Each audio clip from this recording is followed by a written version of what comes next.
Yo,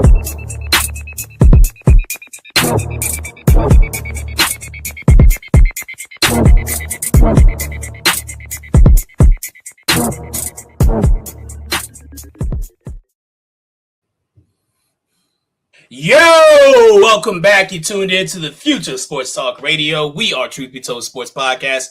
It's your boy King Julio on the mic, and you know the vibes. But do the vibes know you? Here with me, as always, is my A1 from day one. Hollow Points in the building. What's up, my boy? What's up, man? What's going on? Man, I like that camera, dog. You know what I'm saying? It's a really good camera. It's a really good. Whoever suggested that camera to you. They're pretty good people. They're all right. I mean, he might be all right. You know what I'm saying? So whoever made that suggestion, bro, like they did their big one. It's called. They did their big one. Yeah. Did their big one. What's going on with you, man? How's everything over in Hollow World this week? Everything's good, man. Taking it one day at a time. Kids getting ready to go back to school.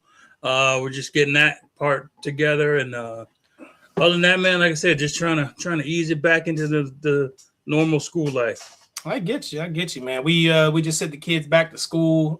Brandon and Bryce started the first grade. Okay, yeah. So they're doing their thing here. So I'm very excited to get them out of the house and have them out of the house for a while. But luckily for us, they really enjoy school. So like the third day today was that they went back last Thursday. So this will be their third day back. Brandon is already learning stuff, and he's coming back and telling me what he's learned. You know what I'm saying? So I'm happy they're back in school, man. Man. Congratulations. Appreciate you, man. Mine start next Tuesday. Oh, okay. Well, I'm still praying for you, and hopefully you guys will get another pool session in before they leave. Gonna try to not leave, but go back to school. Yeah, gonna try to. Okay, cool. Yeah. We speaking of back to school, we're kind of gonna go back to school a little bit today. Yeah, we are. With our guest we have in the building, the Pigskin Parrot. He's like I like to think of him as like a college football historian, if you will. You know what I'm saying? Okay. A lot of his content, I fell down that wormhole. I learned so much. I learned about John Heisman and the 222-point blowout of Cumberland, I believe it's called, the school. The biggest blowout in college football history. Learned about that. Didn't know that John Heisman was also Georgia Tech's baseball coach, but that's neither here nor there. But I'm glad to have this guy on to the show that we're going to introduce in a little bit. But right now on this show, it's that point of the show where I hand it over to Hollow Point, and he lets you know where to find us on the socials so we can get into this thing. So Hollow Point, do your thing. Thank you, King Julian. Thank everybody once again for joining us on the Truth Be Told Sports Podcast. Another weekly episode. We're glad you're back with us. Now, as always, if you want to catch us on the socials, we're pretty much on almost all the platforms. And do not forget, if you don't catch us live here today, not only will we be on the YouTube, where you can like, comment, subscribe, hit the bell for notifications. We'll also be on anywhere you listen to podcasts. So we're on the Spotify, we're on the Apple, we're on all the anywhere you can listen to a podcast. We'll also be there. Not to mention, we're on Instagram, we're on the TikTok, as well as X, formerly known as Twitter. We're also on Threads. Man, we're on everywhere. All right. Mm-hmm. Not to mention the Facebook group, as well as the Facebook page. So hit us up. Let us know what you think about the show. All right. Back to you, King. All right, man. Appreciate you doing that as always, man. And like I said before, man, we're gonna get into our guest. Guys, Amasa close. He just hit 2,000 subscribers on YouTube. So big congratulations for that. Like I said, I like to call him a college football historian. I don't know. Maybe someone's called him that before, but he's about to come on here and let us know. But let's welcome to the show, the Pigskin Parrot. Right now, I'm sorry, Preston. I'm not gonna butcher his last name, so I'll let you tell him. What's up, Preston? What's going on, y'all? Welcome, dude. Pronounce your last name. It's pronounced McAlhany. McAlhany. Okay, yeah. I pronounce. I was practicing that all the way home from work today, and I knew as soon as it got, it was time for me to say it, I was going to butcher. So I went ahead and let you do it. So welcome to the show, Preston. Yes, sir. Hey, as a broadcaster, I completely get it because that's not something I talk about on the channel often, but I do play-by-play broadcasting for like my career job, and that is like my biggest hurdle is when I see a last name that's got 10 or more letters in it. I'm like, oh man, insult that family's entire bloodline. Anything with a Z at the end, I'm out. I can't. With the Z, I know I'm a butcher. Nope, not me. Not gonna do it, man. But we appreciate you jumping onto the show. Give us if you will, let the guests, the audience, know who you are. So, like you said, my name is Preston McAlhany. I am what he considered to be a college football historian. I consider myself to be just kind of a football historian. If you went to my channel, you wouldn't think that because it's just all college football for the most part. But I do plan on making NFL videos and stuff like that in the future. I just haven't gotten around to finding a really good topic I want to do yet. But, yeah, college football, of course, is my jam. That's my big thing. I'm also a big spring football guy. So if you go to the channel and you're like, why does this guy have 3 UFL videos and no NFL videos? Then there you go. That's why. Of course, that's just a big interest of mine, and I love sharing my knowledge with the community. Some of it's stuff everyone knows. Some of it's stuff nobody knows. So I like to just, bestow that knowledge for people. Good stuff, man. We appreciate you. I appreciate that. Definitely the UFL, the spring thing. We try to give light to like certain leagues like that. I take a particular to a certain team, the Louisville Kings. Shout out to the Louisville Kings because my nephew is Eric Garrett, the starting defensive back for them. He also kicked off the scoring for their the championship in the championship game for the UFL. If they came back from that 17-point deficit against I think it was the DC they played. We talked about the UFL a little bit on this show as well too. We kind of give light to the lesser known leagues as well. Here, I'm kind of upset with the UFL right now. They got rid of my Birmingham Stallions, so I don't know what to do. I'm kind of at a loss. As you can see, I have the cursed totem partially. You feel what I'm saying? God, they're like, yeah, dude, y'all had one off year. Now we're cutting everybody out. Get out of here. That's crazy. All right. So let's just jump into this real quick, man. I have a few, few topics that we can discuss right now. The first one would be, let's see, the college football playoff. You post a lot of content about the college football playoff. Let me just get your thoughts on the way where it stands right now. Basically, my biggest gripe with the CFP is that there's no method to the madness. The entire thing with the college football playoff is that it mathematically cannot solve itself. You look at the NFL, right? 32 teams in the league. They have it formatted in a way to where people cannot be gypped. They, based on their wins and losses, they will or will not make it in, and there's no debate.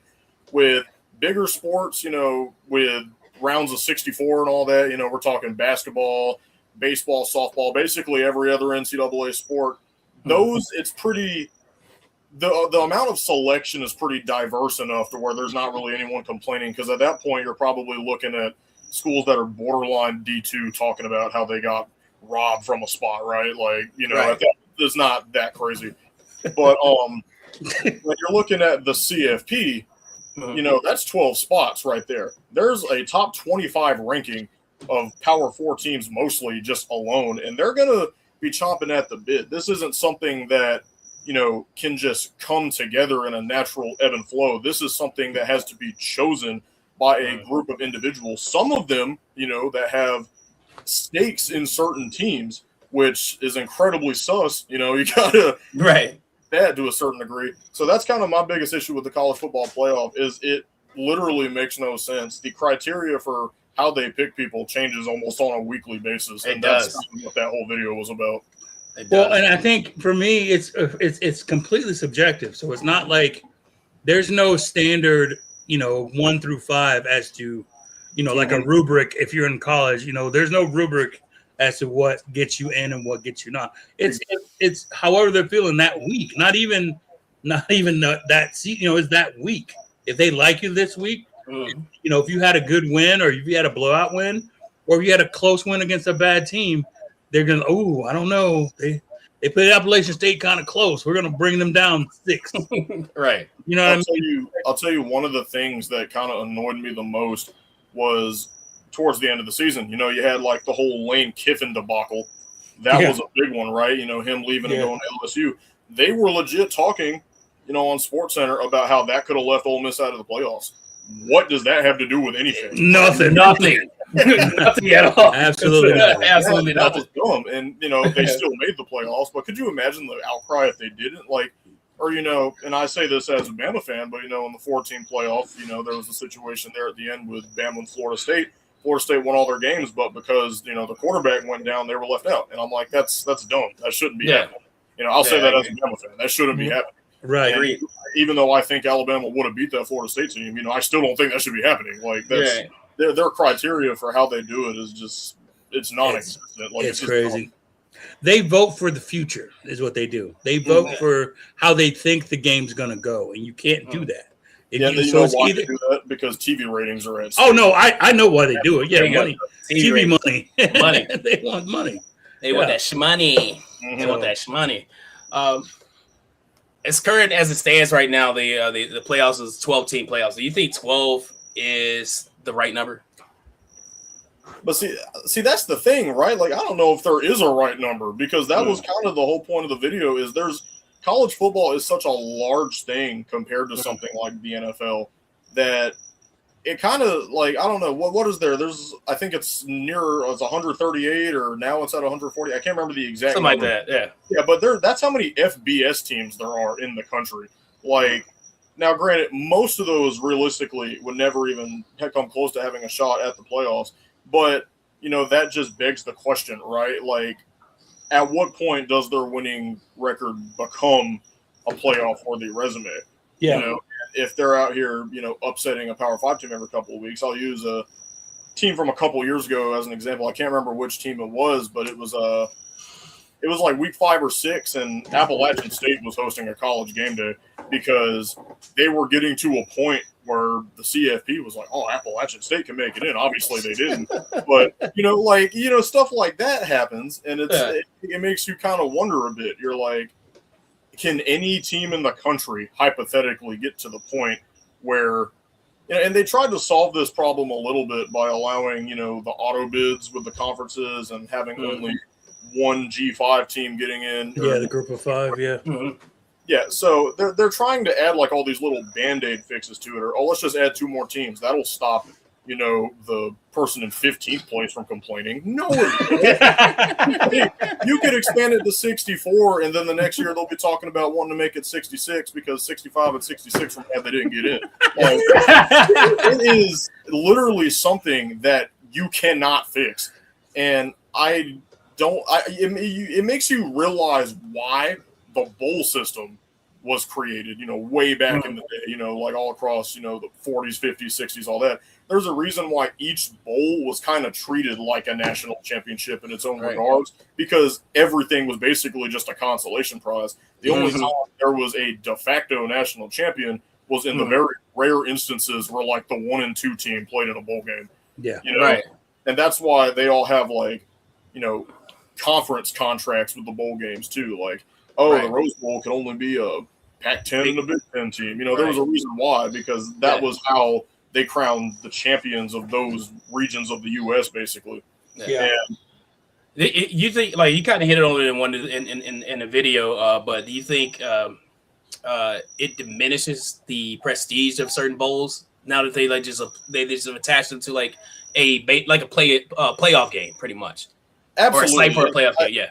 Absolutely. And I had some people that threw a counter argument at this, mainly because in the video I talked about how I don't think that the winner of the Rose Bowl, for example, you know, that's the granddaddy of them all. That's the first bowl game. I don't think you should win the Rose Bowl and then turn around and lose the national championship and then your Rose Bowl win be completely forgotten because everyone's remembering that time you choked in the Natty. And I'm like, that's incredibly dumb. And I don't think it's fair that the winners of the TurboTax Firestone Bowl get to go off on a high note with laughing in the background, hoisting up a trophy. I'm like, and you know, I had people counter argue this, and they were like, well, obviously I'd rather lose the Natty than win the Pop-Tart Bowl. And I'm like, that's not the point. It's not about, how far you actually made it. It's about the history and the traditions of the bowl games. And I think that part of the magic in college football is the whimsicality that comes from those traditions. And the more of those you snatch away, the less it becomes college football and the more it starts to mirror like this large corporate entity, which is what it is now. But like, I don't think we should be happy that they're ripping more of the elements away, Yeah. That's kind of what I'm saying on that. Hey, I'm gonna just go sit down, that no notes. You know what I mean? That's all I said right there. It's just taken away from the love of college. We were talking offline early about like the differences, and I'm like, well, between NIL and like all these TV contracts and all these treating these guys as professionals. Now, don't get me wrong. I'm all about them getting their name, image, and likeness, getting paid for that stuff. I'm all about that.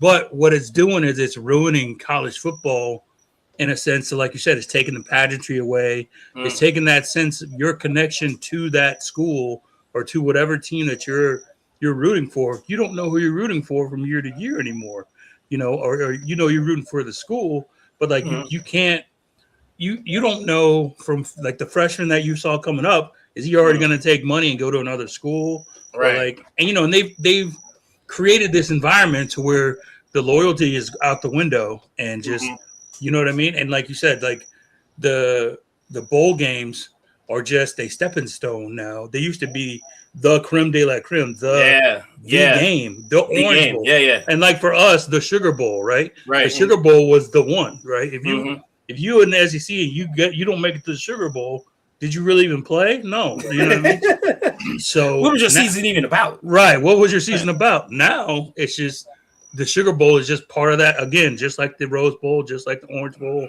right? Fiesta, all those. Fiesta, it's just one of the rotation to get to the playoff games, and it's like, yeah, you can win the Sugar Bowl, but then you go to the playoff or to the national championship game, getting beat by 30, and it's like you didn't even play. So I agree with you 100% on that. Absolutely. I hate that. I'll tell you the thing. Like when it comes to NIL, I fully support it, and I'll kind of, not to sound like a broken record, but I'll kind of mimic what Nick Saban had to say about it. Basically, it is a great system. I don't see anything wrong with players making money off of their name, image, and likeness, especially when the school, regardless, is making millions off of it. And I think the big thing with the players is that, in theory, it should be used to create opportunities, right? Like you got a player that's maybe not doing so hot, and then you're thinking, okay, well, if I start doing hot, then I'll start seeing my jerseys pop up in that school store over there, and maybe I can start making a nice little check. And the better I play, the better them jerseys will sell. And you would think that that's how that should work and everything. Players can create opportunities for themselves. Right. And what it has evolved into is basically just over the table poaching. It is not even a hidden thing. As soon as the sale became legal, it basically just was like, what I tell you, it's like the boosters ain't got to worry about under the table anymore. Nothing no more. Boosters are at the game, got the money clipping out of the pocket. Like, here you go, man, take this 100. Here's the thing. Everybody, was paying under the table before.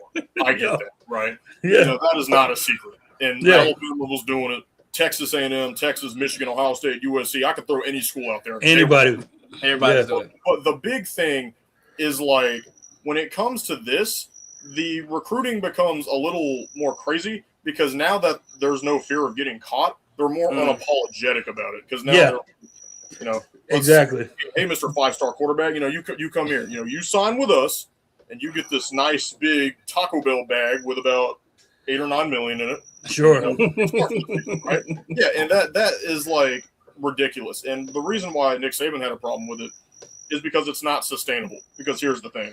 People always want more. More is never going to be enough. They're going to want 12 million, then they're going to want 15 million. Sure. I think the story with Saban when he said it was when the third string cornerback comes in there wanting more money. He said that was when he knew it was time to go. Like you're the third string quarterback. That 14 million is going to become 40, 50 million 10, 15 years from now. You never know. They're going to be getting paid. Exactly. Yeah, they're going to be getting paid more than Shohei Ohtani before we know it, like, because that's going to be what they're demanding, which is ridiculous. Right. And then what happens when the school financially can't support it, right? They start cutting other athletic programs, smaller non-revenue sports like softball, baseball. That stuff takes a hit. Yeah. Bad. That does not need to happen. And I know plenty of fans out there that could care less. They're like, we watch football. Who watches that other crap? Well, a lot of people. A lot of people. Yeah.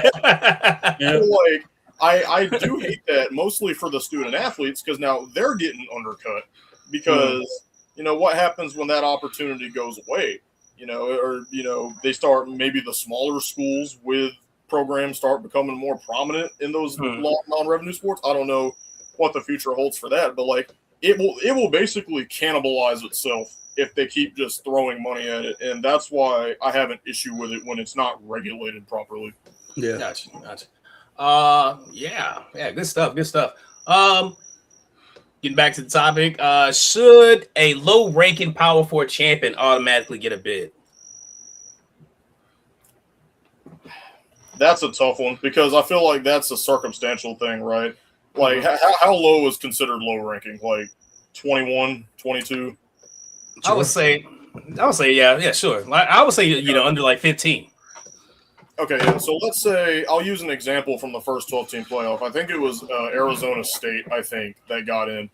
They, if I'm not misremembering, I think they got a bye week, and they were ranked like 17 in the country when they got the bye week. Yeah. I was like, what the heck? And then a whole bunch of teams in front of them got left out of the playoffs because they didn't win a conference championship. Right. That's not me saying the conference championships don't matter, but I think that kind of goes back to what I was saying about how the CFP system doesn't make any sense, right? Because why do the conference championships have the potential to serve as a detriment when they never have?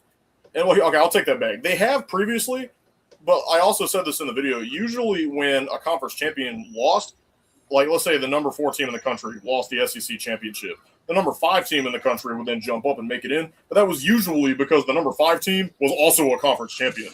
So like they'd win like the Big Ten championship or something and then jump in the 4th spot. And that was fine. But now we have situations where they're talking about teams in the same conference. And I'm trying to think, I can't remember exactly who it was this year, but Alabama got reamed in the SEC championship. We saw that, right? They got destroyed.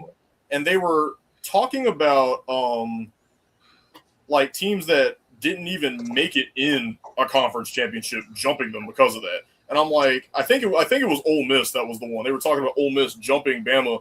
And I'm like, why are they being rewarded for not making the conference championship? Right. I'm like, how come they get a bye week, but Bama's got to be punished for making it? So I was glad they didn't do that. And if they did, I think that would have started a nasty precedent. I'm on the train that the conference championship shouldn't count as a win or a loss, like on your record. I think it should just be almost like an exhibition game because, like, have it count for what it counts for. But because everybody doesn't get to play it, it shouldn't count against you in the win or loss column.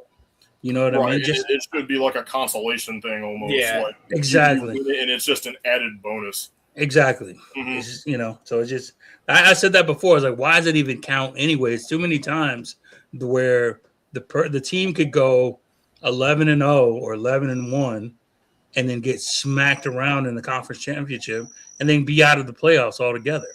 So or you could have situations like what I mentioned earlier with Florida State, who their reason for citing them missing the playoffs was because they didn't have their starting quarterback, but then they proceeded to win the ACC championship without said quarterback, and they still missed it. Right. Again, this is another instance where Bama, who was the conference champion, jumped them. But that's one of those things where it's like, at what point does winning it have merit? Like, you get what I'm saying? Like, like right now 100%. It hasn't played a big role in their selections, but it's kind of like a pick and choose type of thing. Like, they just kind of manipulate it at will, and that's my issue with it. Yeah, I agree with you. You got to make it early, make that decision. Either it matters or it doesn't. But you can't keep wavering it from season to season. And because, like you said, one season it matters, and the next season it doesn't. And I think the quicker they establish that as a rule, the better off it'll be. And I think the thing that really gets me is they've put a lot more focus on the CFP earlier in the season. So I think it's like week 6 or week 7. By the time like the mid to late season rolls around, AP polls out the window. They're throwing out CFP rankings. They're showing you who is planning to go to the playoffs like pretty dang. And no one's talking about conference championships. I mentioned earlier that the bowl games used to be the end all, right? Up until the BCS when they made a national championship game. But the thing with, the bowl games was that those were considered the consolation. Those were the extras. The conference championship was usually like the big end all for a lot of teams. Bama won the SEC championship. I was throwing a random year. I don't know if they actually did. Let's say like 1965, right? Like, okay, Bama wins the SEC championship. Big stuff. They won their conference. It's like a nice regional win. And then they go to the Sugar Bowl and play who they play in the Sugar Bowl. And then, that's just an extra. If they win that, the confetti's flying. They won the Sugar Bowl. It's an even greater feat. But if they didn't, then, that SEC championship will be remembered on in history. But because of all the emphasis on the CFP now, you win that conference championship and you get bounced in week 1 of the playoffs, nobody's talking about that conference championship. Right. So, like, I feel like the emphasis on the CFP earlier in the season has also kind of hurt that, traditional aspect of the sport a little bit. All right. Notre Dame.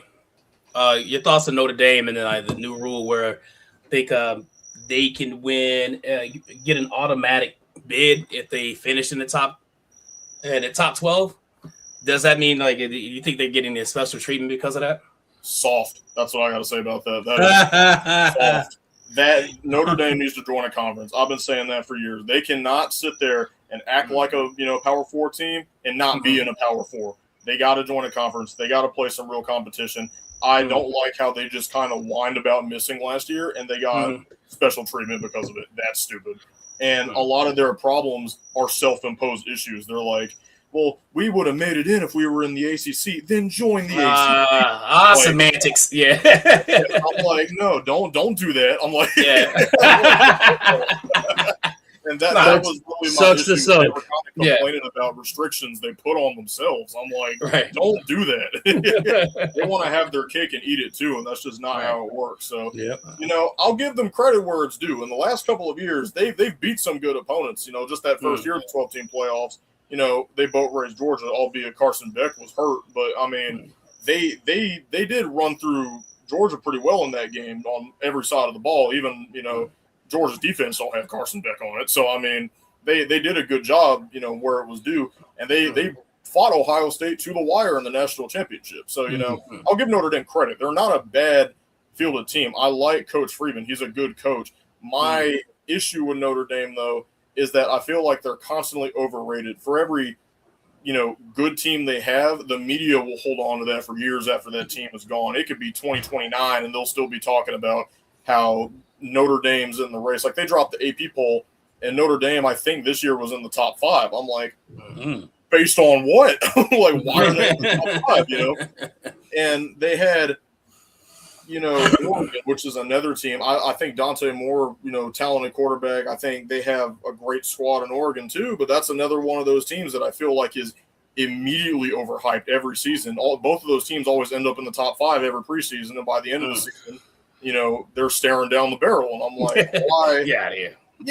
Just like Penn State, Notre Dame, Penn State. Penn State's always a good one. Yeah, there's a lot of teams that are like that, and show up early. Yeah, and don't get me wrong, Oregon, to their credit, makes the playoffs consistently, at least in the 12-team era from what we've seen. But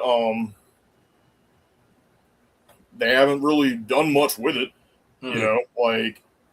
and that's kind of been always the case with Oregon. They don't do much with anything. They'll win all the regular season games, and then if they win the conference championship, they make it to a bowl, and then they celebrate that bowl, that's just a typical Oregon season. They're not going where the media acts like they're going. They're not like, I remember Chad Powers came out last year, right? Chad Powers, he played for Oregon first episode. Opening scene of the first episode, he's playing against Georgia in the national championship. And the first thing I thought was, how unrealistic. Oregon would not win. that was my first thought. Not just the fact that Oregon was in the Natty.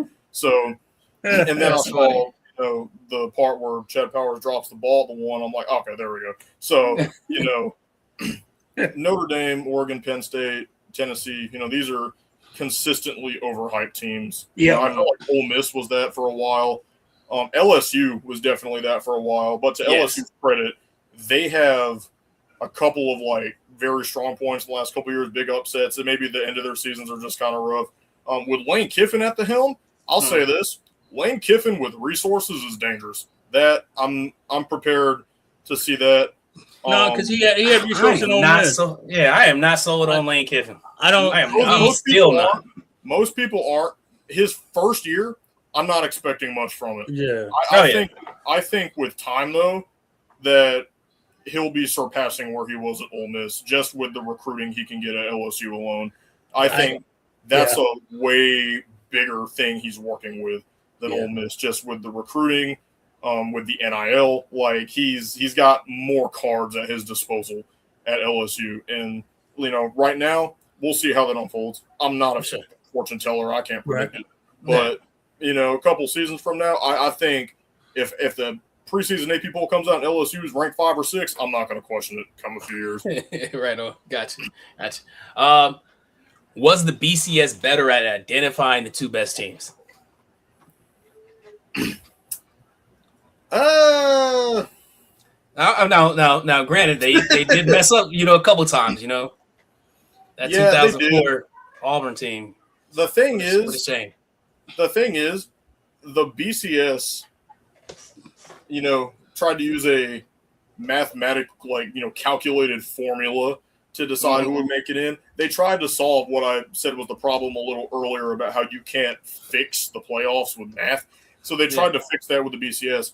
The problem is, similar to the CFP, they were tweaking what the BCS weighed more with every season, right? So some years, a late loss mattered more than an early one. Some years strength of schedule was factored in. Some years it wasn't. I think, one of the goofiest years for the BCS everyone talks about is 2004 because you had 5 or 6 teams that realistically could have played for the Natty, and it was forced to pick 2. And the 2 picked were teams that people were like, huh? So a lot of people thought Auburn should have made it in that year. Absolutely. Right? Absolutely. 04. I think it was 04. It was 04, yeah. Yeah, so a lot of people thought Auburn should have made it in that year. So, USC and who ended up playing? It was USC and someone else. And I forget the second Texas? team. No, not that year. That was 05. That was 05 of the year before. It wasn't USC and LSU, was it, in 04? Or am I thinking of 03? It may have been. Oh, that's 03. LSU was 03. That was USC, I forget who they played. Yeah, I forget who they played. Maybe it was Michigan or something like that. But they, I remember watching that Auburn season, and just Jason Campbell and all those guys just dominating. And you would think they just never got crossed at I was waiting for them to bust to that number, get at least to that number 2. They could never get past the third rank. That year, and I couldn't understand why they wouldn't be picked. To me, they were hands down. Maybe USC would have gave them a better game, but I just felt Auburn would have ran away with that. Should have ran away with that championship that year. And that's just not me being a fan. It's not me being a fan. But that's an understandable theory. I don't think you're too far off. Another big year, and I'll throw Alabama into the ring.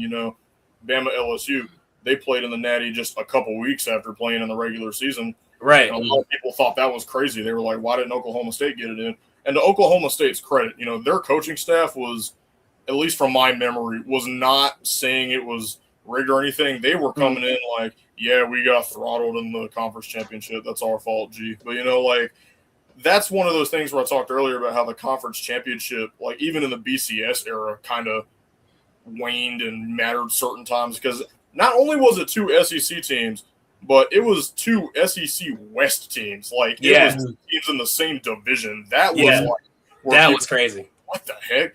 That just goes to show where the SEC East was at the time. They were terrible.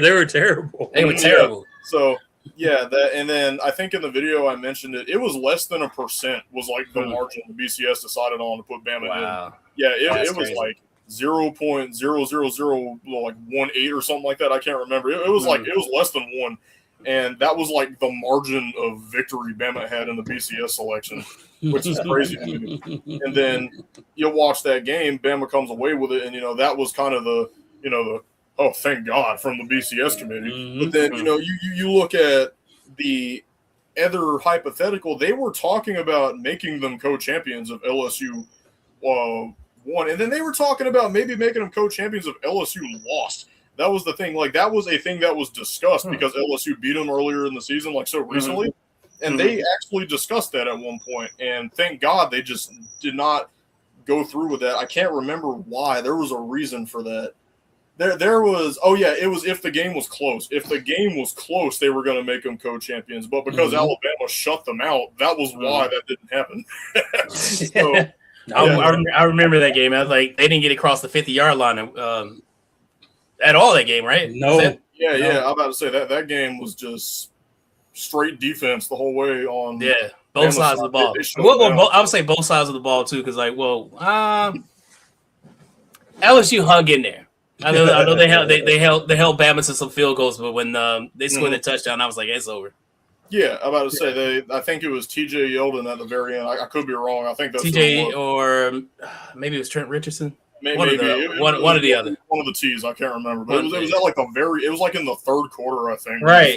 I was like, oh, ball game. Get my tab. I'm going home. I'm not gonna see you for the rest of this. Yeah. Yeah, for real.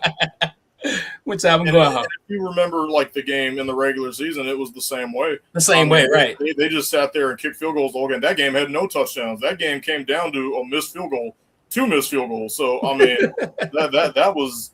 They call that game the game of the century, and I'm like, that game would be universally crapped on in the modern day. If two teams played a game with straight field goals, they would have sat there and acted like it was the worst game in college football history. That's the truth. Let's get into has money ruined the college football tradition? We kind of hit on it a little bit. I have a few questions to ask regarding this. Is the SEC still culturally different from every other conference? And the reason I ask this is the SEC, they went through a very dominant period, and it had a lot to do with recruiting, in my opinion, Now that, NIL, transfer portal, all that good stuff is going on right now, teams are unable to sit on stockpiles of 5 stars. How has that changed the SEC? Obviously, things are more balanced. I feel like that's obvious. The Big Ten, I think, is either right at or has just surpassed them a little bit in terms of football at the speed things are going.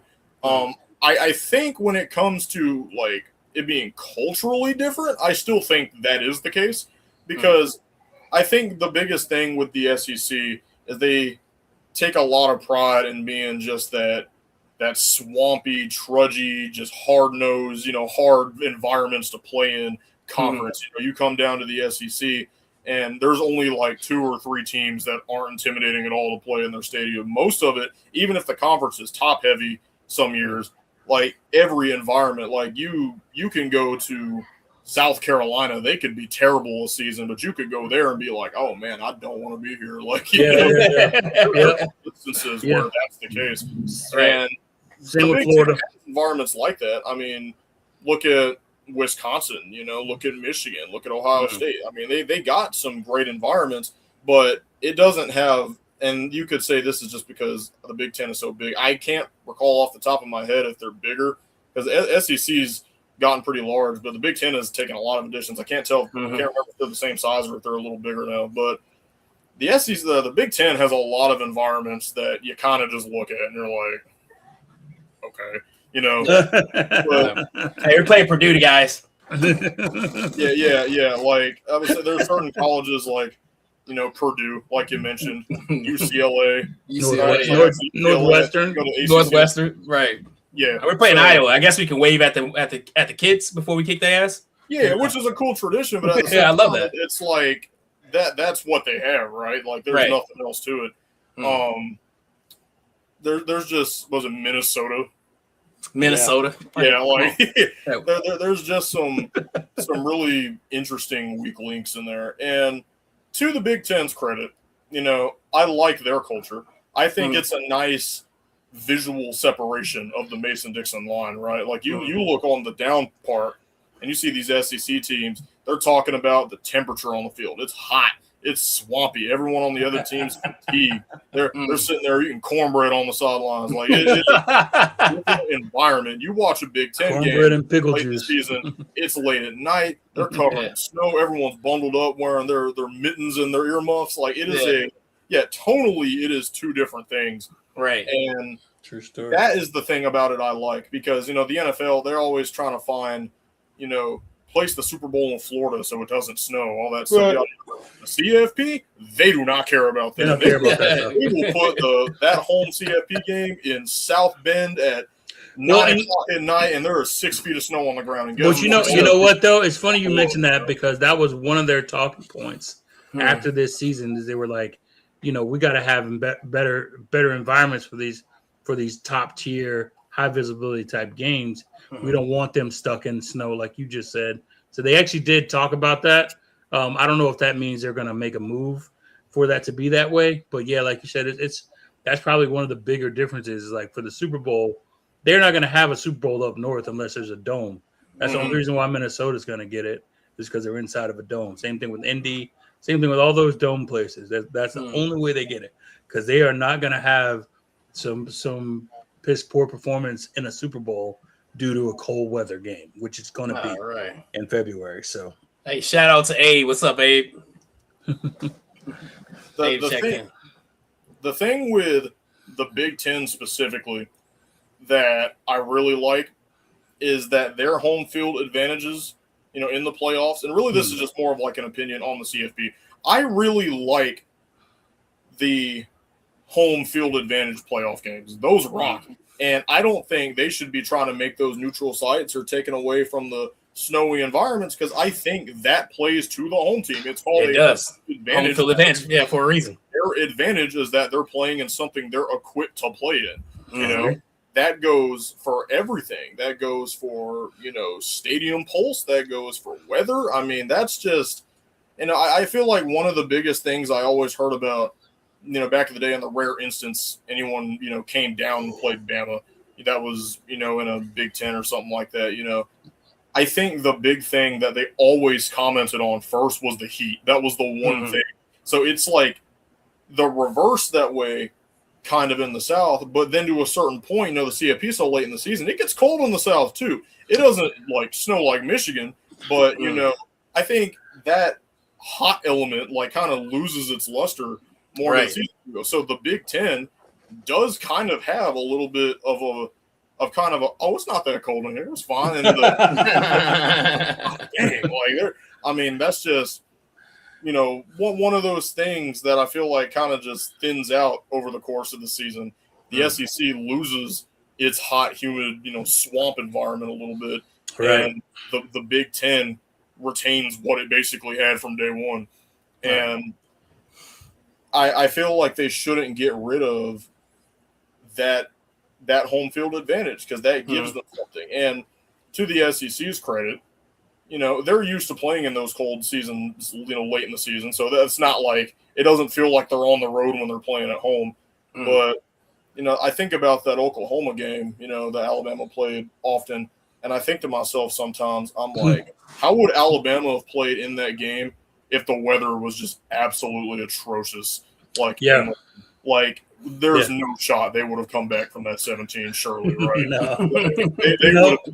We saw how they played in the rain when they played Florida State, right? Yes, that was the first game of the season. Yes, that's completely different, sets of circumstances. But if they're struggling to play and stuff they got in Alabama, then I don't even want to know. A blizzard comes in, So and that the craziest part is, Oklahoma's in the SEC. So, if something happens there, now you're looking at, has the SEC grown a little bit too much? Because why is it happening in an SEC school? You know, like so that's kind of where I'm at on that.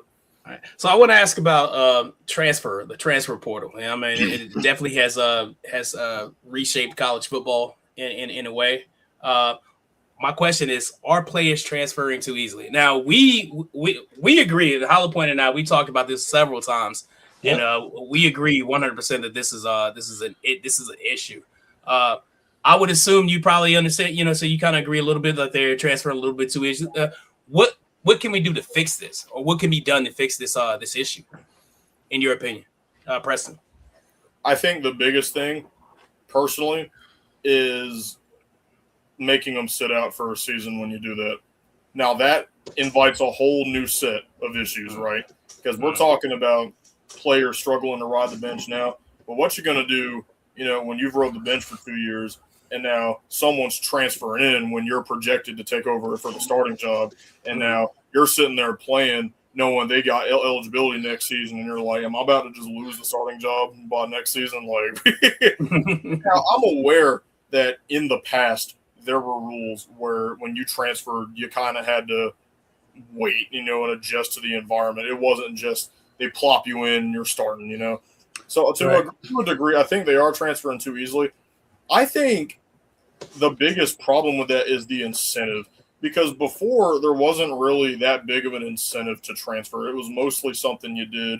I want to be closer to home. We're going to transfer home, or I'm not doing too hot here. I think I'll perform better in a lower conference. I'm going to transfer here. Now it's like straight up top levels transferring to other top levels for bags, and it's to levels we've never seen before. Like, I'll use Cam Coleman as an example, because that's a great example. I was going to mention him, or who was the guy? Isaiah Bond. That was another good one. And here we go. Look where they both ended up, right? I just talked Texas. Oil money in Texas. I just talked about Cam Coleman. Texas has basically unlimited funds given their financial background, right? They are Texas Tech, Texas A&M. Those are oil money schools. They got it. So, when you have someone like Isaiah Bond has the game of his career against Auburn, it's a huge deal. Look where he's at just a couple months later. Now, I know this was if I'm not mistaken, if I'm not misremembering, he transferred right around when Saban retired. So at least it might have even been the same night. I don't remember. But there's at least that, right? You could say, oh, he just left because Saban wasn't there. But then you got Cam Coleman, who was arguably going to be under a better coaching staff with Golish, and not Hugh Freeze. And he was just like, adios. They're giving me millions to come play for Texas. Okay. And it helps him even better because he was a massive 5-star recruit. I mean, us Bama fans, we were begging for Cam Coleman to commit. I get it. He was there with Ryan Williams. Like, that was a duo we were hoping to have. And what were they calling it over there at Auburn? They're calling it the Freeze 5. The Freeze 5, yeah. They're expecting to have like this whole like Avengers of high talent recruits. And I mean, he was a highly sought after guy, and to see him end up in a brand like Texas because they threw money at him. I mean, I get it. The media has sat there and told him he is worth that much. So him, it's like, okay, I'm getting what I deserve, right? So he's taking his ball and going. I don't blame him for that. I just graduated from college. I know what it's like to be in that age range. If someone dropped, $5 million for me to go move a state away, I'd be like, shoot, pack my bags. I'll be there. Right. Everybody knows how much I hate Arkansas, but I would move to Arkansas for $5 million. Yeah. Like, I get it. And I mean, they're getting paid insane amounts. And what was it? What was Isaiah Bond? The day he transferred to Texas, he went on Instagram and posted a picture of him driving a Ferrari. And I was like, where did you get that? We know where. What? Yeah, we know. We know where that came from. Big Tex oil. Big Tex with Big Tex oil. Yeah, like the day he got there, he posted a picture of him in the driver's seat of a Ferrari. I remember that. He was posing with it and acting all hard, and I'm like, okay, I remember that. That's fine. Okay.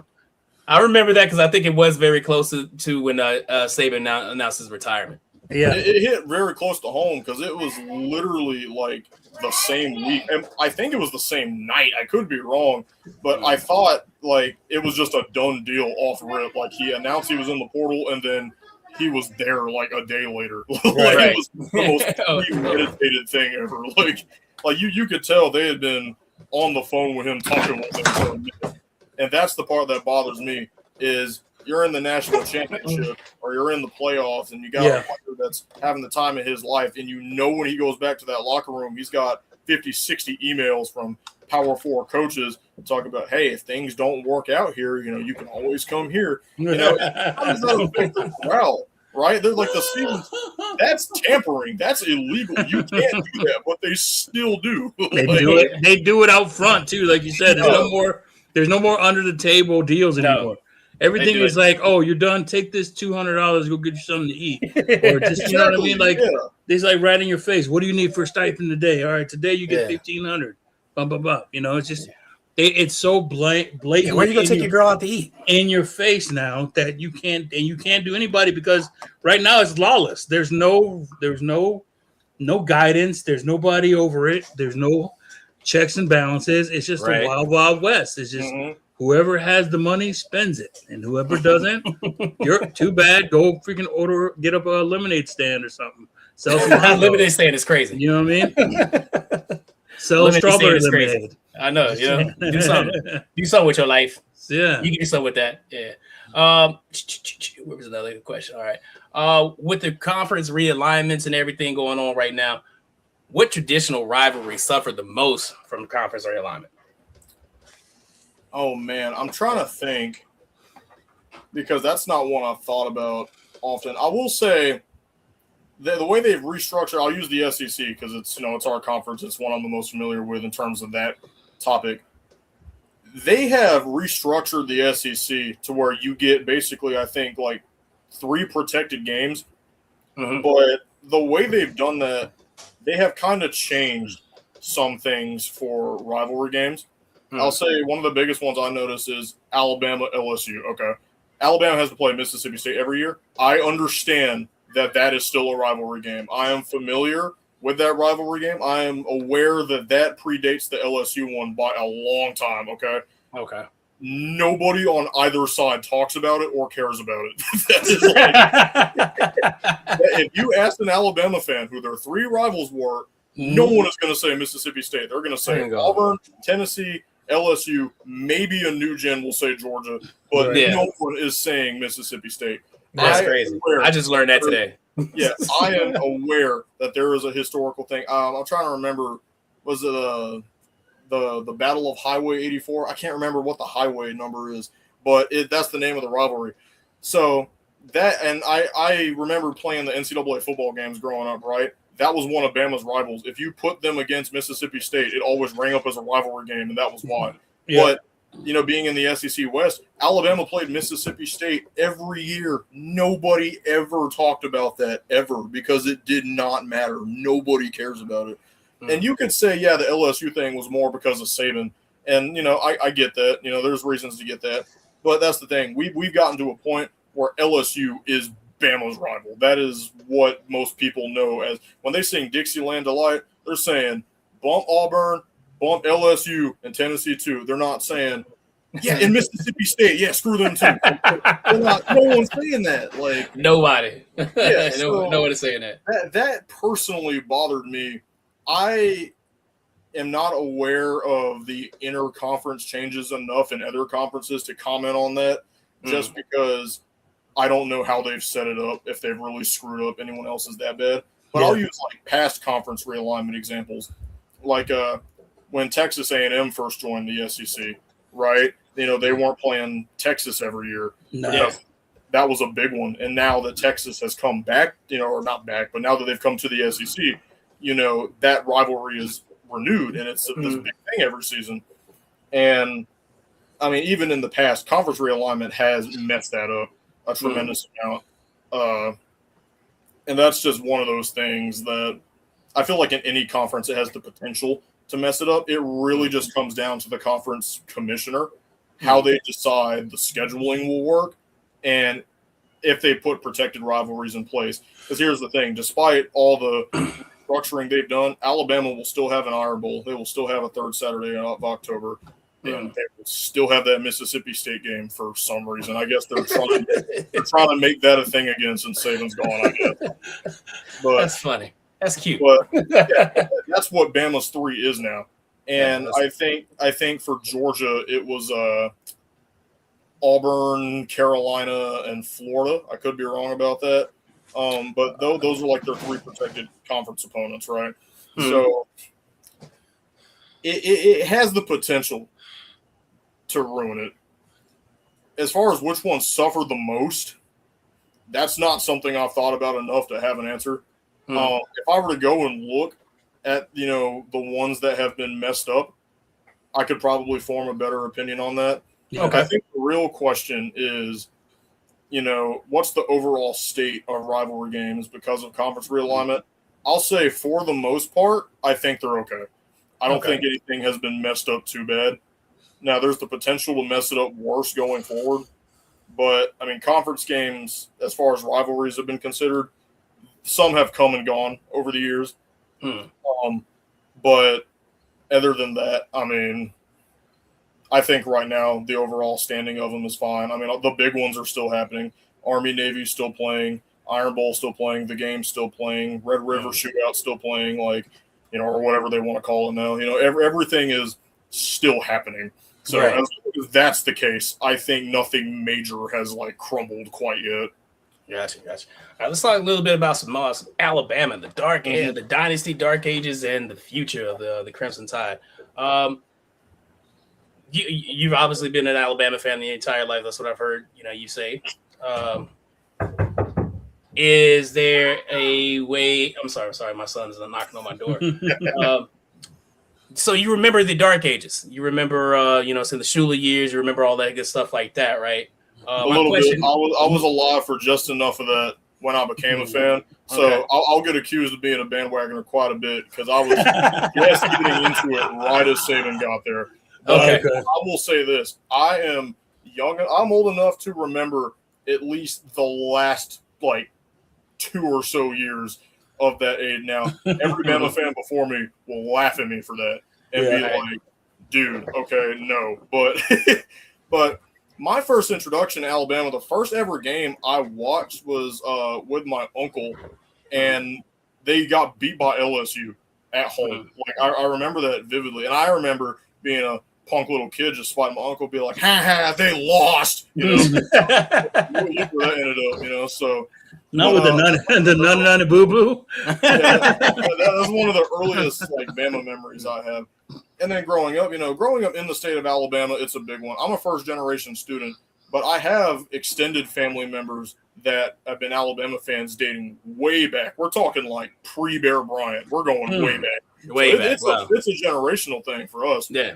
So growing up, I was born in Columbia, so there was a little bit of time where my dad was really trying to get me to be a South Carolina fan, but my mom, everyone on her side of the family is from Alabama. So, I'm a youngin, watching Alabama games in South Carolina. But once we moved to Alabama, that culture shock hits you, right?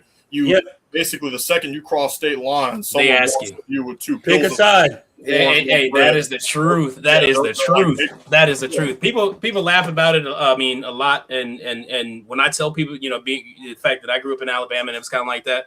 For me, I was a big college football guy because prior to living in Alabama, I lived in New York, and NFL was the biggest thing. Coming to Alabama, I think one of the first things anybody ever asked me, going to school, hey man, Alabama, Auburn. I'm like, what? What are you talking about? Alabama, Auburn. You got to pick, man. You either Alabama or Auburn. I didn't get it. I kind of stayed out of it until I got a little bit older, you know what I'm saying? Into, the rivalry and stuff like that. I got more into college football. But that is the truth. That I've heard so many people. I've been asked, myself, moving there. What is it? You got either Roll Tide or Warrior. You got to pick. There's nobody in between. You know what I'm saying? You can't say LSU. Birmingham. Yeah, you can't say LSU. You can't say I was growing up. I'm a hip hop head. I probably should have been listening to these guys, but I listened to them. The 2 Live Crew. a little band called Two Live Crew. They rocked a lot of Miami stuff, and I messed with Miami for a while. But until I got moved, USA, yeah, okay.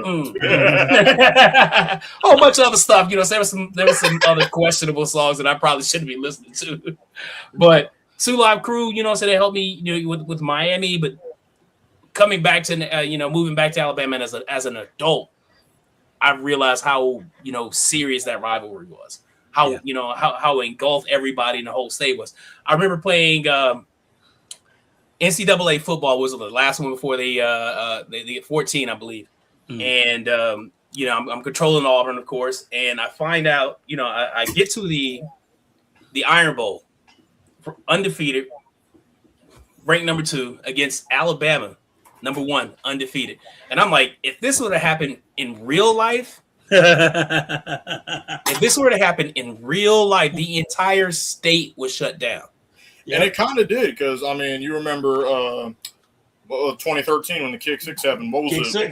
Was 1-4, I think. 1-4, something like that, yep. Yeah, so, we've seen it a couple of times, where it's kind of been like that.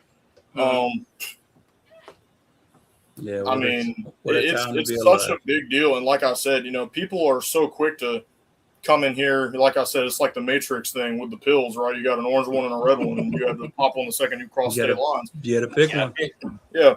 And it's an assigned at birth thing. And, here, being an Alabama fan already prior when I was in South Carolina, it was just amplified here because now I was actually in the culture. And I grew up from right before Saban's tenure, and I got to witness every single part of it. I'm incredibly grateful for that because what's a better time to become a fan than conveniently right before they pop off? Yeah.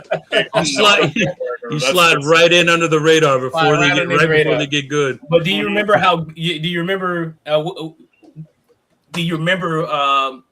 anything from before Nick Saban arrival? You know what I'm saying? How what did people forget about Alabama before Nick Saban got there? One of the earliest things I remember was the Bama Florida game in 2005 when Tyrone Prothro he was running down to catch the touchdown, whole catching between them, blows out, done for the season.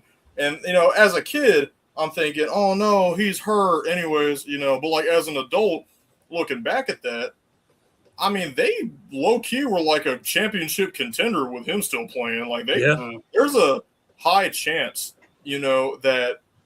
that season goes better than it was. And I'll say this, Shula at the time, he was in a heavy recruiting battle with Urban Meyer for Tim Tebow. Like in Tim Tebow's last 2 schools were Bama or Florida. He ultimately chose Florida because that's the area he's from and everything. But he was highly considering going to Mike Shula, and that's got to be, like, in my opinion, one of the most craziest what ifs in college football. Because if that happens, no shot Saban gets hired. If that happens, that dynasty does not start. Shula gets a contract extension. Yeah, who knows where that goes? That's crazy. Who knows? Like that is a hypothetical from way out there. Like if that could change so much. I'm with you on that. But I always say, like, if the Miami Dolphins won 2 more games that season, 2 more games, and like we would never heard of Alabama and Nick Saban. Saban's biggest thing is that he didn't get Drew Brees, and that was kind of his big thing. Is as a coach, you do not make the decisions like you do in college football. In the NFL, the GMs and the owners and all that, they make the decisions. You just coach the football. But when he came back to college, he had already won a natty with LSU. So in college, he's like, I call the shots. And at Alabama, they're in the toilet right now. So they're going to listen to every dang thing I say. They're not going to question my authority. So he went right there, and that's exactly what he did. He grabbed the broom and just started sweeping the locker room up and was like, all right, here's what we got to do. So, he whipped everything back into shape because he was hired based on their trust of him. And, at the time when Mal Moore made that hiring decision, it was such a big deal because people were like, oh, we have a national championship winning coach coming to Bama. Like, when was the last time a coach who won the national championship at another school came to coach to Bama? I'm pretty sure that was Bear Bryant, right? So, the parallels were there. and they still are to this day. And Saban only has him surpassed by one championship. So people who were stuck in the glory days begging for a new Bryant got exactly that. They were like, okay. So that's just a awesome like wishful thinking thing coming to fruition. And it's kind of insane that Bama coincidentally has two of the greatest coaches of all time just under their belt there. Like that's insane. And the fact that it's from two completely different eras too, like Bear Bryant's, running things in the AP poll era, and people have their opinions on strength of schedule and him over recruiting and him kind of making it unfair for the opposition, which is fair. I get that. But the fact that Bama was able to double down on that claim about how good they are by putting him in the BCS era with Saban, and then they continued to dominate through all that. Because here's the thing. Bama has only historically been like absolute dog water like 2 times in history. That was the period right before Bear Bryant and the period right after Gene Stallings. Everything else has been like miracle like levels of fandom. I think a lot of people who maybe people that were like born in the 80s and stuff, they've only seen everything from the last 30-40 years. So from their perspective, it's Bama's just lucky they got 2 of the greatest coaches of all time. They're just going to go right back to sucking. And I'm like, really? Because before Bryant, I mean, they had a rough period, but before that, dating all the way back to the 1800s, they were pretty dang dominant. I mean, they stayed dominant all the way up until that brief little period before Bear. And I'll tell you, there's a movie about Bear Bryant. It's called The Bear, one of the worst movies I've ever seen. It is Bear Bryant, played by Gary Busey. Amazing casting choice, yeah. I can see it. Yeah, amazing casting choice. Apparently, they filmed this movie. I read up on this. They filmed this movie like the month after Bear Bryant died, and they filmed it on location. They shot this film at the University of Alabama, and so many of the scenes are in like Batman smoke pellet levels of fog where you can't see anything. And the reason they did this was because every time they filmed out in broad daylight, Alabama fans would chase the set off of campus. That is funny. His legacy. So they had to shoot every shot like hidden from the community, which is absolutely hilarious. So I have to see it. I got to see it. I learned so much about Bear's early days, with the Junction Boys and Texas A&M and all that stuff from that movie, and it encouraged me to actually go read up on autobiographies and stuff. I actually, I don't know what I do. It might be, it's sitting over there. I actually have Bear's autobiography. It's autographed by Bear Bryant, and it is a amazing read talking about things dating way back to when he was football coach at Kentucky and him leaving there because he didn't like that they prioritized basketball more. Like, he won a national championship at Kentucky the same year they won a championship in basketball. And when it came time to have this big coaching banquet, they were giving out rewards for the coaches. They gave the coach for basketball, they gave him a big old Cadillac, and they gave Bear Bryant a little like Zippo lighter with his name engraved on it. He was like, I'm leaving. So they took the keychain off. So that was basically one of the big motivation. And of course, Bear Bryant played at Alabama, so that historical aspect is there, right? He won championships at Bama as a player and then turned around and did it as a coach. That's and hilarious. Bama's like history is something I'm so enamored by. It's such a beautiful thing because I don't think any school represents the pageantry as well as Bama, Ohio State, Michigan, Notre Dame. I feel like, and USC. I feel like those are the main schools. And okay, I'll maybe throw in Texas in there. Those are the main schools that I feel like really defined an era all throughout, the 20th century.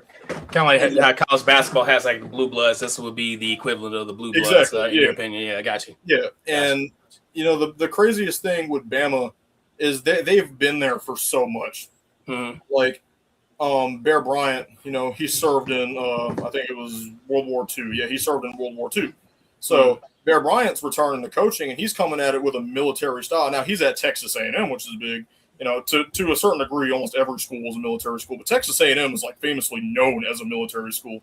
So Bear Bryant's got them suckers like knee deep in water in literal trenches on campus, like throwing bricks at them, making them train. And he's like, that's crazy. Yeah. I mean, he's down there like literally whipping them into shape, and then they come out and they're blowing teams out, 90-0. They're unstoppable.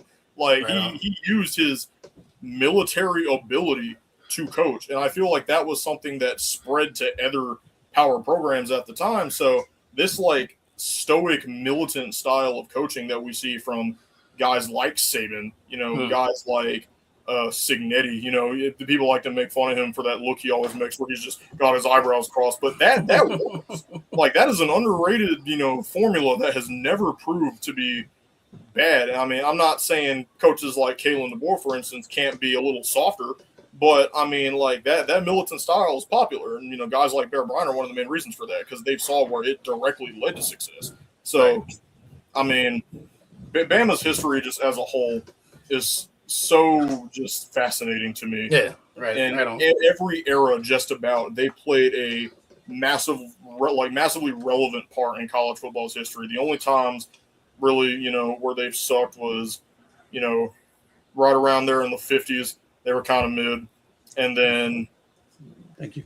That whole stretch from the late 90s to the mid 2000s, that I think like 97 to, 07 or something like that.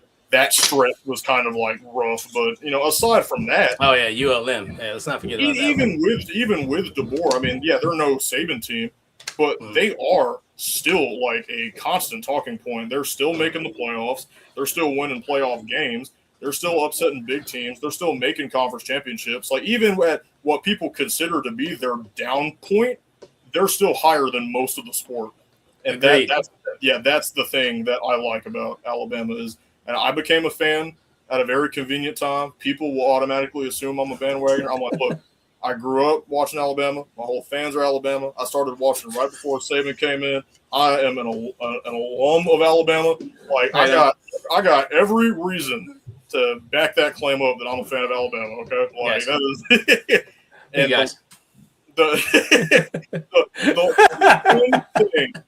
the one thing that I will always do in my Pigskin Parrot videos, though, is I will not let that cloud my judgment. There have been times where I can see where people might think that, but I will always, when Alabama is the topic, I will always sit there and try to analyze it from a neutral perspective. That's why I appreciate you, bro. That's why I was like, man, your content is pretty good because like we talk to Bama fans all the time, and they get on there like Bama's like just if you say anything bad about Bama, one, you're a hater. Number two, you don't know what you're talking about. Number three, shut the fuck up. So that's pretty much. Well, it's like mentioning that Jordan played for the Wizards. It's like it doesn't exist. Like right. It's like all the good things happen, none of the bad things happen. None of the bad things happen. People are like, hey, you remember Mike Shula? Who? I don't know him. Who is that? Who is that? Like remember when Auburn beat y'all 6 times in a row? Yeah, that didn't happen. I'll say the big thing with that I really love about all that is, or here's my overall opinion of that whole thing. The best part about football, and I say this in multiple videos, is the thrill of victory and the agony of defeat. Both of those things happen to every single team in the FBS. It does not matter what point it is. It doesn't matter if we lose every single game next year. I will most likely be alive when they win another national championship if that ever happens, right? Okay. Every team has a downfall. Every team has a rise. That is just the ebb and flow of sports. So if people want to talk about when Bama was bad, all right, let's talk about it, right? Like that's the thing. I'm not going to sit here and lie through my teeth about the state of a team if I know they're not performing where they usually are, right? So I'm always going to stay I'm always going to keep my integrity when it comes to those opinions. Gotcha. Appreciate you. Let's play a little squawk again. Squawk or walk. It's kind of like our cap or no cap, but been in honor of the Pigskin Parrot. It's called squawk or walk. All right. The BCS was better than the CFP. Squawk. Why? I think this will be a walk, right? Walk. It'd be walk if you disagree. Squawk if you agree. Walk for sure. I'm gonna say squawk, and I have a good reason for it. So I'm entirely talking about this from the perspective of a pageantry thing. When it comes to presentation, when it comes to how television handled it, when it comes to just commentators, music, field graphics, I'm a nostalgic guy. When it comes to a lot of those things, the BCS kind of has a place in my heart for that. I feel like it better encapsulates like what makes college football fun. It makes college football more enjoyable. I feel like the CFP, and while there have been better games, I do like that it gives people better opportunities. It gives more teams a chance to play. I'm not mad at that. In fact, that's like the biggest thing I'll give the CFP over the BCS. Format-wise, it makes more sense. I'll give them that. The thing with that, though, is it feels so much more corporate. Something about the CFP feels so soulless. Every time I turn it on, I get hyped seeing the fans in the stands and everything, but the second it cuts back to that college game day booth or whoever it is, or whenever they go to the halftime report or whenever anything. Talk about all those Dr. Pepper commercials. Yeah, and anything when something technical happens, right? It feels like, yeah, we get to see Mayhem, Nissan cars, Dr. Pepper products, Allstate. Like, yeah. I got all these brands ingrained in my head because I feel like I watch them more than I do the product. And that's the problem at hand, right? I feel like, or don't even get me started on those Chick-fil-A testimonies. I think, like, why are you making testimonies? It's just Christian, right? I put God above everything in my life, right? But those Chick-fil-A testimonies are the worst commercials on television. They are like that little boom, boom, boom, boom, boom, boom, boom, boom. I cannot stand that little ukulele jingle playing in the background. All right, stay on topic, bud. Stay on topic. That made me mute the TV. He's about to dive off the TV. Okay, hey, squawk or walk. The SEC is no longer the college football's best conference. Squawk. Hollow point. Definitely squawk. Okay. Defend your point, hollow point. The fact that it is still the best conference, or it is not? Is no longer. So that would be walk then. It's walk. Okay. Walk for sure. Okay. Because SEC. Because here's the thing. Right now, because of the CF, how it's aligned now, because there is no more divisions, right? So there's no more West, there's no more East. It's all one big conference, right? So it's like everybody is going to eat each other alive. So you're coming out of the conference with, if you're lucky, you're coming out of there with 2 losses, right? You're going to have one team that's going to be the best team, and the other team's going to have 2 losses, maybe 3. But I think all of those teams are just, so when you talk Georgia, Alabama, LSU, Texas, Oklahoma, who's supposed to be really good this year, all at the top, all going to be in the top 10, top 15, right? And the thing with the Big Ten is you're going to have Ohio State. They're the mainstay, right? But then everybody else, they show up a little bit and then they leave. So you have, like, for instance, Indiana. You think Indiana's going to be good? They'll be good this year, but do they got the sauce now? Or they're going to stay around? I don't think so. Same thing with Penn State. Now that Franklin's gone, we don't know what Penn State's going to be, right? We know they're going to win early. We know they're going to win their first 8 or so games, be talked about up on amongst the good ones until they play a good team and lose. Right? Yeah, they play right around that time. They play Michigan State, right? and then they lose. Same thing with Michigan. Michigan had a hot moment. They came back, and now granted, Michigan's a historical team, but they've been historically bad for a long time before about 3 years ago. And so like when we're comparing who the big dog is in the SEC, Big Ten's hot right now, but overall, I think it's SEC, just a deeper conference. I think, I guess where they say where the big boys play, kind of like what TBS used to do. WCW. Yeah, WCW. This is where the big boys play. It's where the big boys go, man. I think it's active. Here's what else. Lastly, I would say it's a better produced conference than the Big Ten. Gotcha. That I'll agree with. I'll agree Absolutely. with that. I think it's better produced. All right. Last one. College football was better 15 years ago. Squawk or walk. See, I've been neutral on a lot of these so far. Like, I've given answers, but like my opinions mostly are going to kind of be in the middle somewhere. Like on that last one, I feel like a lot of the SEC's middle teams are kind of equal with some of the Big Ten's middle teams, and both of the conference really come down to their top heaviness. Mm-hmm. When it comes to this, though, that's if it's better 15 years ago. That entirely depends on what you consider better. Because we talked about this earlier, right? I said that 9-6 game with Alabama LSU, in the modern day, that game would be deadpan as like the worst ever. So that really, I think, depends on your style or that you prefer. Are you more of a conserved, like, small guy, pocket passer, just playing old school defensive focused football? Or are you a new gen looking for more like dual threat guys just running amok, doing their thing, right? That's kind of like, the high speed offense guys. Me personally, I am a fan of the older style. I like the newer style, but I am a fan of the older style. So just for nostalgia's sake, I'm going to say that I preferred college football 15 years ago. Gotcha.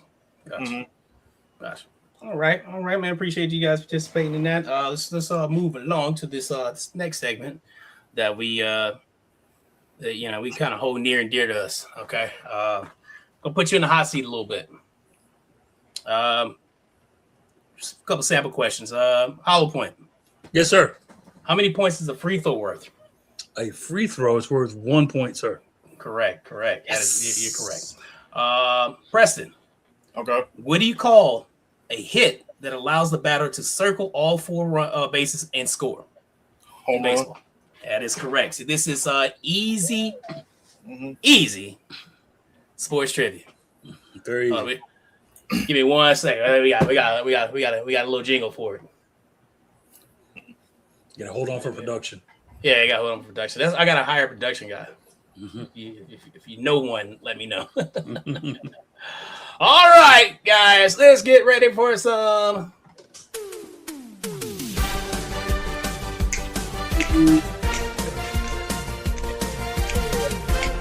Hey. Is that middle name again?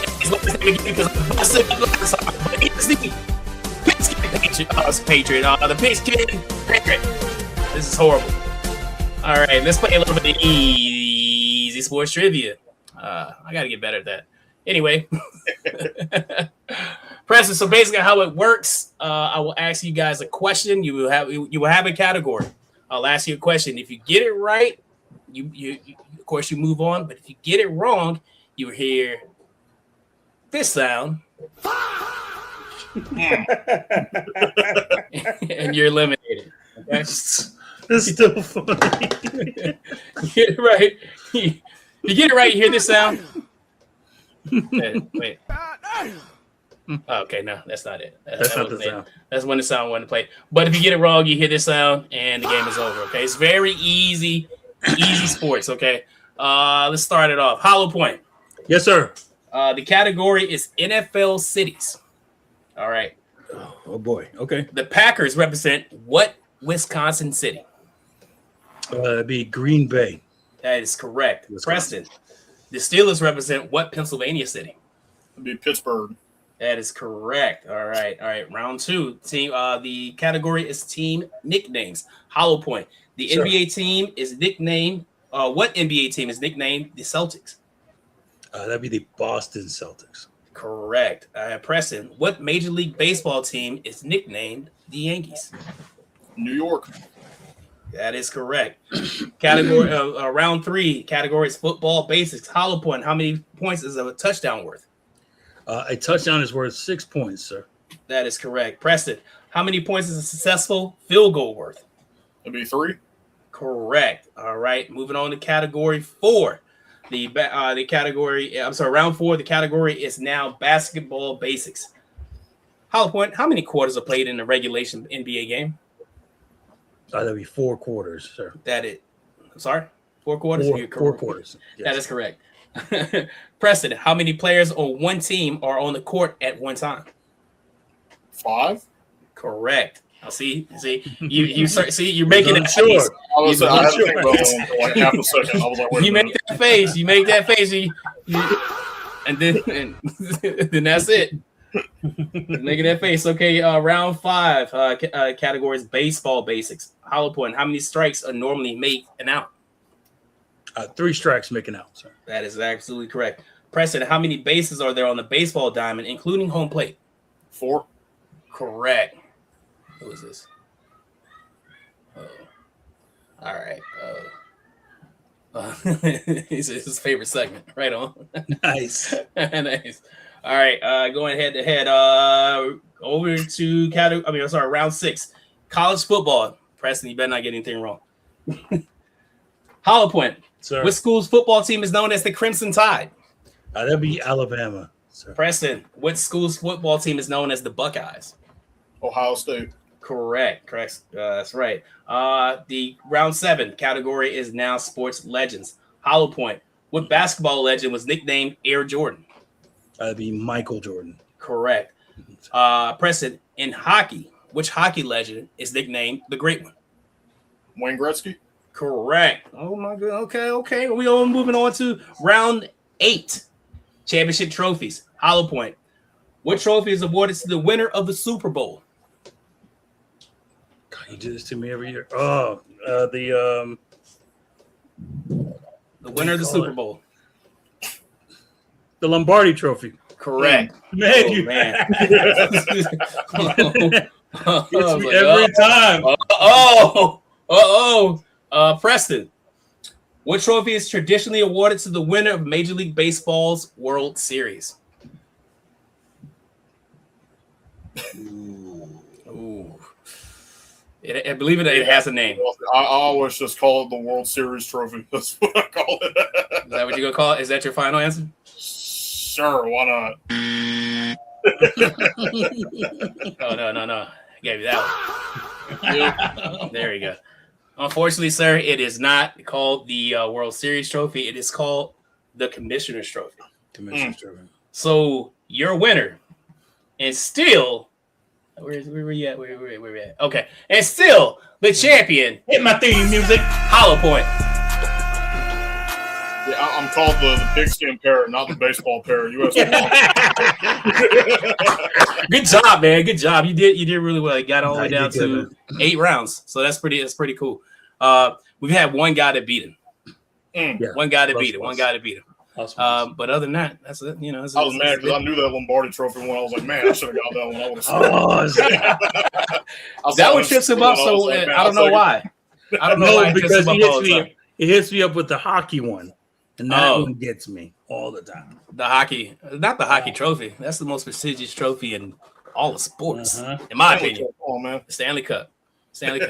Hollow point. You have your dummy. I absolutely do. And this one for this week, you know, a lot of times you have to scour, you have to look through the headlines, and you have to read different articles and stuff. You got to actually search for this one this week. Sometimes it's just a layup. You know what I mean? Like you turn the TV on and then just dumb shit just starts spewing out. So for this week's segment, Mr. Jaden Daniels, please step forward. You, my friend, are one big. Hey, listen here. So check it out. For those of you who didn't know, Jaden Daniels, he put up a huge fuss with LSU. Him and his mom. His representation sent them a cease and desist when trying to give out their number 5 to a quarter. I forgot the quarterback's name. Just no offense to the guy in LSU, but he's doing great things down there. And he wanted to wear number 5. And I guess Jaden Daniel and his camp thought that they had so much juice as a Heisman winner, but not anything else, that he could take all the 5s away. So that's no more high fives, no more 5 and outs, no more 5 guys. No 5 guys. Yeah. No more $5 foot longs. No more 5 below. No more 5 below. It's all gone. It's all gone now because 5. No more big 5. Come on, man. Crazy. No more high 5. So no more Jaden, no more Hawaii 5. Hawaii 5-0 out the picture. Out of the picture. Top 5 gone. You know, Gone. it's just he doesn't understand what he's done because he wants to keep the 5 to himself. I don't understand why he feels like he has his juice because he didn't even win the national championship while he was there. Like, and when somebody's like, yeah, and he won the Heisman, everybody's like, he did? No one knows. Like, he didn't. He made that few of an impact while he was there. That is like, now you want to think that you were bigger than the game? It's crazy. So, for this instance, this week, Jaden Daniels, you big dummy. Get out of here. Yes. Oh, what's wrong with that guy, man? Ugh. That's crazy. Jaden Daniel, man. Come on, dude. Come on, dude. Like, I do want to thank him though, because he prevented us from having to talk about that boxing match. So I appreciate that. Oh, which boxing match? You know the one about Ray J and you know the one. Yeah. I that was not on my list. I was going to talk about a little bit like I'm saying as far as the dummy, Clarissa Shields. Oh, okay, yeah. Oh, okay, yeah. I was gonna say how I was gonna mention how Clarissa Shields beat the brakes off that girl, and they threw a whole they throw the towel, as an expression. They threw a load of towels. They threw the dryer at her. they threw every towel out there. Beach towels, hand towels. You see like a little small wash rags going to the ring. That's too many towels. Like on Mike Tyson's Punch Out when Lil Mac hits Joe when he gets those stars. Yeah, I literally saw that happen to that girl when she hit with the overhand right. Boom, she said, and she did this thing, and then she fell into the ropes. I was like, okay, that's the end of the match. Like, call it. He was like, hey, come to me, and she's like this. The ref is over here. I can't feel my legs. The ref is over here. He's like, hey, come to me, and she's like, I'm gonna fall out of the ring now. What do you mean? No, don't let her fight anymore. That's it. That's why they threw all them towels, because she was out on your feet. Dead on your feet. Yep.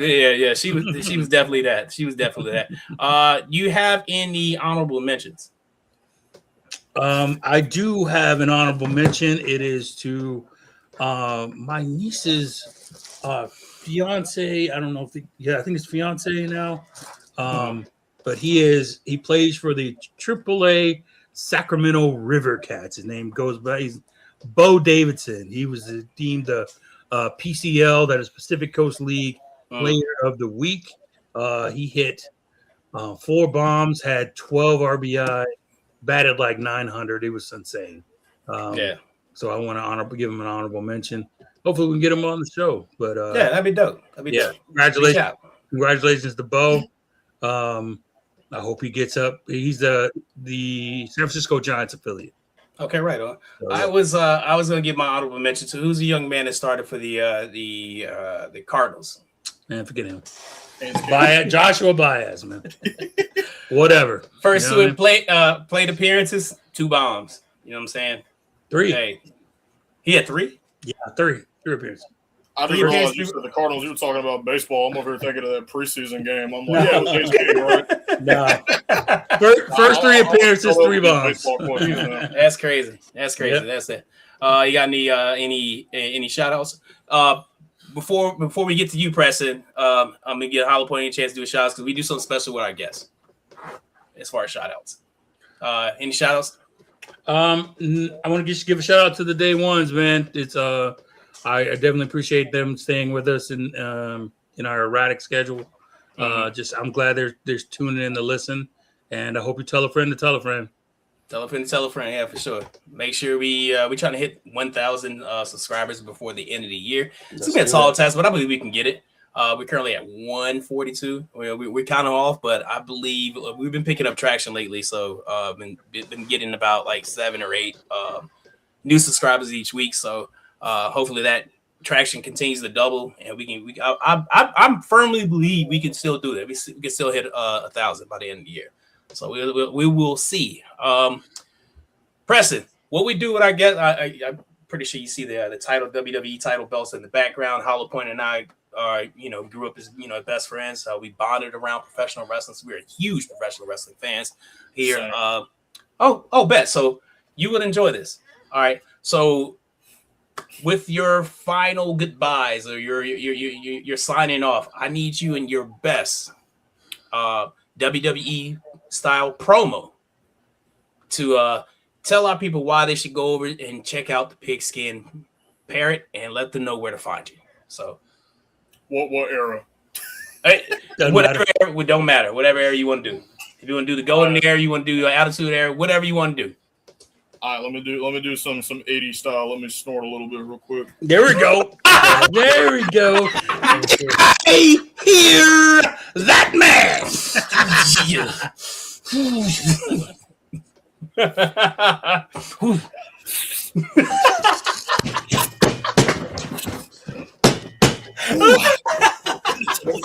why you should subscribe to the official YouTube channel of the Truth Be Told podcast. Oh yeah, let me tell you, I think these are some phenomenal guys. These are some great guys, and I think that you should subscribe to their channel, brother. That's what I think. I think when the Truth Be Told Sports Podcast is at the top of the mountain, they're up there fighting like David fought Goliath. They're coming down from the heavens, and guess what? They got the sling, and they're taking people out, and just like they're taking out the people that don't subscribe to the Truth Be Told Sports Podcast, brother. Oh yeah, you should subscribe down below. That's what I think. Dig it! It's not gonna work for me, brother. That was brilliant, bro. I want you to get the people to subscribe to your shit too. That is so good. It was great, man. Appreciate you, Preston. You got any last remarks, buddy? Just make sure to tune in. Keep subscribe to these guys, of course, the Truth Be Told Sports Podcast. Make sure you come pay my channel a visit. Subscribe to the Pigskin Parrot, where we are squawking football nonstop. That's probably backwards on the camera. I don't know. But all right, so just if you want to see more football content, we do college, spring. I'm working on some NFL stuff. My next video, I think, is going to be on the history of the NCAA video game franchise. So if you want to, I can't wait. Yeah, that's going to be a good one. So if you want to pop in and see that one, then head over to the channel and we'll get that one set up. Appreciate it, man. Make sure you definitely go subscribe to this guy. I can't wait for that video to drop out. Definitely want to have, look forward to working with you more moving forward. It's going to, once that happens, congratulations on 2,000. I know you just recently crossed that threshold. So congratulations. We've been a podcast for 6 years. We just started the YouTube thing in the beginning of this year. We'll get there too. But we really appreciate you, joining us and our lowly podcast or whatever. We're not, we ain't 2,000 yet. We're not even 200 yet, but we're gonna get there. To all of our day ones, we really appreciate you guys. We love you guys. Thank you guys for tuning in. Abe. Shout out to my cousin Abe Sanchez of the Supreme Football Alliance. Let's bring another spring football league to fruition. Let's make that happen. It's a very good concept of what he has. Like just not really fan control, but like the ownership. Fan ownership is a great idea to bring it to cities like Mobile, like our hometown. He was talking about Tucson. He was talking about a few other places. I think it's a very great thing to get behind. So let's make sure we support that as well. Let's see. That's it, man. You guys got anything else? Hollow Point, you got anything else? We're good, man. Good here. All right. So for Preston, the Pigskin Parrot, I'm King Hula. This is Hollow Point. We are Truth Be Told Sports Podcast. Thank you for tuning in. Make sure you hit that subscribe button, like this video as well if you made it this far. Click that that bell for post notifications. And that way you'll be notified when we drop new albums. New content. And that's about it, man. So, hey, rest in peace, Kobe. We're out of here. Peace.